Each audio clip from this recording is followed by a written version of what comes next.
যেটা গবেষণাতে লাগে, ভাবা অ্যাটমিক রিসার্চ সেন্টারে এসব লাগে। ক্যালিফোর্নিয়াম বলে একটা আছে, রাসায়ন আছে, যেটা পরমাণু বোমা তৈরি করতে ইউজ করা হয়।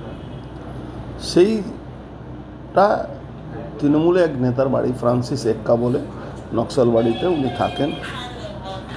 এইটা এমন একটা কেমিক্যাল, এমন একটা মানে পার্ট, 1 গ্রামের দাম 17 কোটি টাকা। সেখানে এটা এলো কোথা থেকে? আমি এর আগেও যখন আমাকে সিআইডি ডেকেছিল তখন আমাদের কাছে ইনপুট আছে যে পশ্চিমবাংলা নবান্নর ইনস্ট্রাকশনে কিছু কিছু ভারতীয় জনতা পার্টির নেতাদেরকে খুন করার চক্রান্ত হচ্ছে, কিন্তু এমনভাবে খুন করা হবে যাতে কেউ ধরতে না পারে। এটা এমন একটা কেমিক্যাল কি আপনি পাশ দিয়ে যদি ক্রস করেন উইদাউট প্রোটেকশন, তাহলে আপনার শরীর 1 মাসের মধ্যে গলে গলে গলে গলে খসে খসে মরে যাবে না। এই কেমিক্যাল পরমাণু বোমাতে ইউজ হয়, ব্যবহার করা হয়। সেখান থেকে একটা রে বেরোয়, সেই রেটা পুরো অক্সিজেনটাকে শেষ করে দেয়, শরীরে যে অক্সিজেনগুলো তাকে মেরে দেয় ওরা। আমি আগেও বলেছিলাম কি সরকারিভাবে নবান্ন ইনস্ট্রাকশনে রাশিয়ান বান্ধবী যাদের অ্যাকাউন্ট হায়ার করা হয়েছিল তাদের মাধ্যমে এই কেমিক্যালগুলো সব থেকে বেশি তৈরি হয় রাশিয়াতে।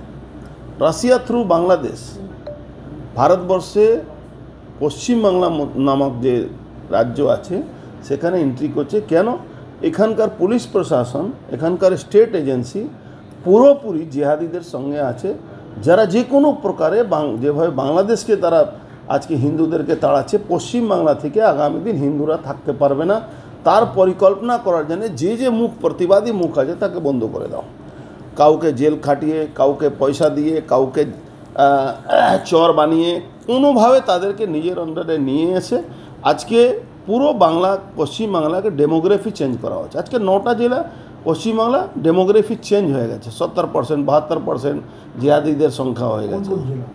9টা জেলা আছে বর্ডার এলাকায়, 9টা জেলা। আপনি দক্ষিণ 24 পরগনা, উত্তর 24 পরগনা, একাংশ, নদিয়া, মুর্শিদাবাদ, আপনার দিনাজপুর, এইসব জায়গাটা আইনের শাসন ওখানে নেই। ওখানে জিহাদিদের শাসন চলছে, ওখানে পুলিশ কিচ্ছু বলে না। আপনি কালিয়াগঞ্জ চলে যাবেন, মালদাতে কালিয়াগঞ্জ বলে একটা, যেরকম আফগানিস্তানে অস্ত্র রেখে ওপেন দোকানে বিক্রি হয়, সেখানে ওখানে অস্ত্র বিক্রি হয়। ওখানে জালি নোট, ওপেন ভারতবর্ষের নোট, জালি নোটকে ওখানে নিয়ে এসে বিক্রি করা হয়। আজকে নবান্ন ছাড়া এখানকার এসটিএফ, সোকাল যাকে এসটিএফ বলে, এসটিএফ কী করছে?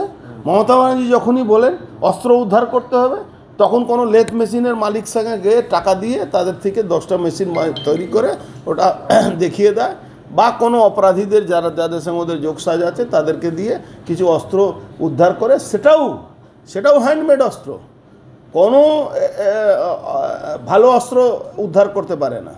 যে রাজ্যে জিহাদিরা লুট করার জন্যে, ডাকাতি করার জন্যে তৃণমূলের কাউন্সিলরকে, তৃণমূলের নেতাকে খুন করতে পারে, আজকে জগদ্দলে কি হলো? আজকে সুকান্ত ঘোষকে হামলা করবে, ও তো বেচারি বেঁচে গেছে, আমার বিরোধী হতে পারে, কিন্তু ওর তো মৃত্যু নির্ধারিত ছিল, ওকে তো মেরেই দিয়েছিল। সুশান্ত ঘোষকে কেন মেরে দিয়েছিল? ও জিহাদি ওখানে যে আছে, যারা ওই জাভেদ খানের পরিবারের লোকেদের বিরুদ্ধে ও তোলা তুলবে কেন? আমরা কেন তোলা তুলব না? আজকে আপনি দেখেছেন ক্যালকাটা কর্পোরেশনের মেয়রের সঙ্গে দিনরাত যে ঘুরে বেড়ায়, সেই লোকটা আজকে ওখানে অফিসারদেরকে, ক্যালকাটা কর্পোরেশন অফিসারদেরকে মারধর করছে। তাহলে জিহাদিরা যেভাবে আস্তে আস্তে আস্তে আস্তে বাংলাকে গ্রাস করছে, কালকেই আমরা দেখেছি বাংলাদেশে হিন্দু নিধন হচ্ছে, হিন্দু সংগঠনগুলো, হিন্দু সংগঠনগুলো, ইস্কন সংগঠনগুলো কালকে ওখানে একটা আন্দোলন করতে যাবে ডেপুটি হাই কমিশনার কাছে, সেখানে লাঠিপেটা হচ্ছে। আর জিহাদিদেরকে নিয়ে আসার জন্যে সেফ প্যাসেজ দেওয়া হচ্ছে। কালকে আমাকে যখন ভবানী ভবন ডেকেছিল, 20 মিনিট এসএসকেএম আর এর কি নাম, ওই রেসকোর্সের ওই মোড়ে 20 মিনিট আমার গাড়ি দাঁড়িয়েছিল, 20 মিনিট ধরে ওদের গাড়ি পাস করানো হচ্ছিল।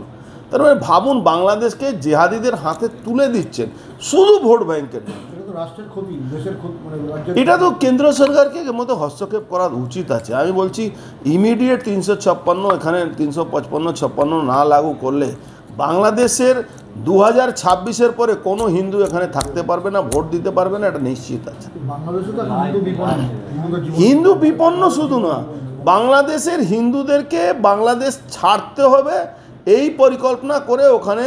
আমার তো ধারণা আছে কি যে ইসকনের যিনি মহারাজ যাকে গ্রেফতার করা হচ্ছে কি চিন্ময় দাসকে মেরে না দেয় এরা জেলের মধ্যে না খাইয়ে বা এমন কোনো কেমিক্যাল দিয়ে দেবে যে উনি বাইরে বেরোলেও যদি উনি মারা যেতে পারেন। কেন ওনার উপরে দেশদ্রোহী মামলা হয়েছে।